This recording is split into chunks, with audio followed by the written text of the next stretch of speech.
बिस्मिल्लाहिर्रहमानिर्रहीम। जिस तरीक़े से आज एक अफसोसनाक ख़बर आई है और वो अभी हमने अपनी मौजूदगी में जिस तरह वो फ़ैसला सुना है, हमारे दिल पे बोझ है, पूरी कौम को अफसोस है। जिस तरीक़े से 14 साल सज़ा इमरान खान साहब को और 7 साल बुशरा बीबी को दी गई है, ना ये कानूनी है, ना आइनी है, ना ये अखलाक़ी है। इसकी कोई कानूनी हैसियत नहीं है। इंशाअल्लाह ताला ये पहली तारीख में ही ये ख़त्म हो जाएगी। और वजह उसकी क्या है? वजह उसकी बड़ी वाज़ेह है। इस वक्त सिचुएशन ये है कि पाकिस्तान में ये एक पहला मुकदमा है जिसके मुताबिक आप अगर इसको देखेंगे, यानी प्रोसिक्यूशन ने ये कह दिया है कि इसमें कोई इल्लीगल गेन नहीं है, ना जिसमें कोई रिश्वत है, ना किसी को कोई पैसा मिला है। एक ट्रस्ट, एक ऐसी यूनिवर्सिटी जो बच्चों को इस्लामी तालीम भी दे, जो दुनियावी तालीम भी दे, और वो फ्री ऑफ कास्ट हो, ये मुल्क के लोगों की एक खिदमत थी।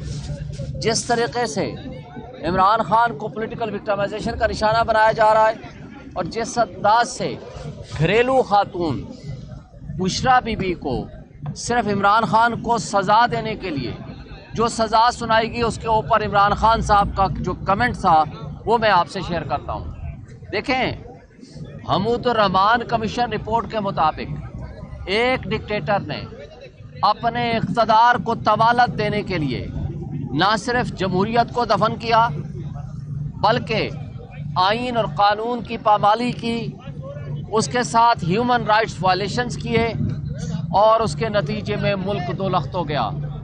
और आज एग्जैक्टली वही हो रहा है। आज भी डिक्टेटरशिप को तवालत देने के लिए लोगों को घरों से उठाया जा रहा है, लोगों को तशद्दुद किया जा रहा है। जजेस ने अपने कद काठ को इतना नीचे कर दिया है, निज़ाम इंसाफ बांदी बन के एक डिक्टेटर के सामने खड़ा हो गया है। और जजेस को जिस तरह अपने साथ मिला के जिस अंदाज से निज़ाम इंसाफ का जनाजा पढ़ा जा रहा है, इंसाफ न सिर्फ कत्ल हो रहा है बल्कि कत्ल होता हुआ नज़र आ रहा है। मैं ये सवाल करता हूँ कि ये सज़ाएं तो वो हैं जो हमारे 2-3 हफ्तों से सहाफ़ी या इस्टेब्लिशमेंट के टाउट्स वो खुलेआम कहते फिर रहे थे कि 14 साल सज़ा होगी जी, 7 साल सज़ा होगी।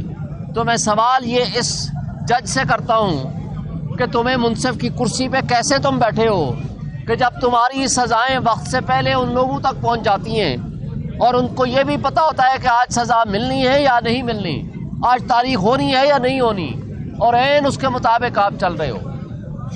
देखें, आज जो सूरत हाल है कि जो जजेस या जो इदारे या जो अशख़ास उस डिक्टेटर की तरफ चले जाते हैं तो उनकी सारी चोरियां माफ़ हो जाती हैं, उनको रिवार्ड दिया जाता है, उनकी एलिवेशन होती है।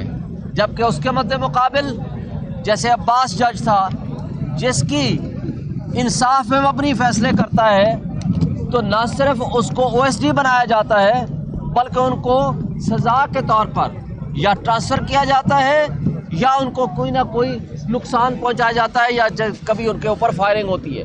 और फिर साथ आप ये देखो कि जिन IGs ने, जिन ब्यूरोक्रेट्स ने इस करप्ट लोगों का साथ दिया और इस करप्शन का साथ दिया, तो उनको 10-10, 12-12 करोड़ रुपए के मुफ्त में प्लाट दे दिए गए। ये वो रिवार्ड है जो उनको दिया जा रहा है।